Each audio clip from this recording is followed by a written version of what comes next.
दोस्तों आज हम आपको प्रारूप 17C के बारे में बताने जा रहे हैं जो कि हर मतदाता का अधिकार है इसके बारे में जानना, जिससे कि मतदान में कोई गड़बड़ी ना हो सके। तो दोस्तों ये है प्रारूप 17C और इस प्रारूप 17 भरा जाता है और इसमें प्रारूप 17 में मतदान केंद्र का नाम और मतदान केंद्र की संख्या भरी जाती है और मशीन का पूर्ण विवरण यहाँ पर भरा जाता है, जैसे कि कंट्रोल यूनिट, बैलेट यूनिट और वीवीपैट। इन तीनों मशीनों का पूर्ण विवरण यहाँ पर भरना पड़ता है और साथ ही साथ इस बूथ पर कितने वोट हैं, यानी टोटल वोट जो लिस्ट प्राप्त हुई है उस लिस्ट में कितने वोट हैं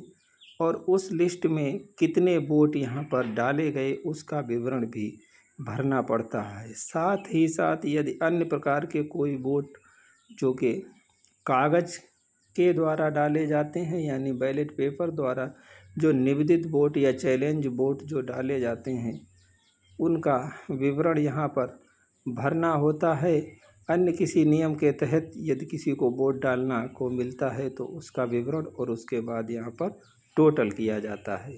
और इसी के साथ इसका एक दूसरा पेज भी होता है जो इसके पीछे होता है, उसमें भी कुछ महत्वपूर्ण जानकारियाँ होती हैं,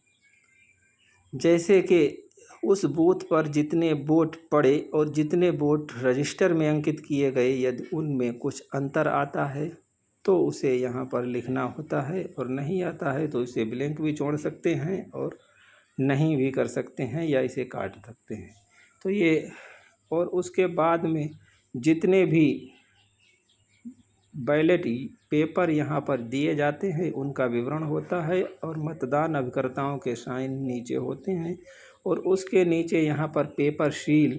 जो होती है उसका विवरण दिया जाता है, यानी कितनी पेपर सील प्राप्त हुई और कितनी इस्तेमाल हुई और कितनी इन पेपर सीलों में से बची जो वापस करना होती हैं।